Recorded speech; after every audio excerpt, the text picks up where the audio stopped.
বাংলাদেশের রাজনীতিতে নতুন ধারা আনতে বিচার, সংস্কার ও নতুন সংবিধানের দাবিতে রাজপথে নেমেছে জাতীয় নাগরিক পার্টি এনসিপি।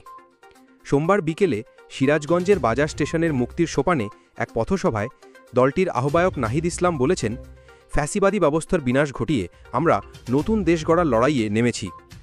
তিনিও আরও বলেন, বিচার ও সংস্কার ছাড়া কখনও নির্বাচনের দিকে এগোনো যাবে না।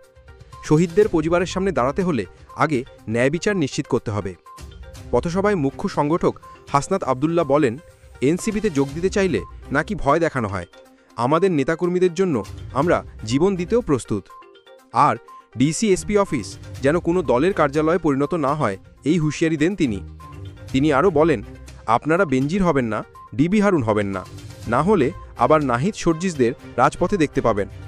পথসভায় উপস্থিত ছিলেন এনসিপির সিনিয়র নেতারা সার্জিস আলম, মাহিন সরকার, নাসিরুদ্দিন পাটোয়ারি, ডাক্তার তাসনিম জারা, তাসনুবা জাবিন সহ অন্যান্য নেতাকর্মীরা। আপনার মতামত কমেন্টে জানাতে ভুলবেন না। ভিডিওটি লাইক, শেয়ার ও সাবস্ক্রাইব করুন।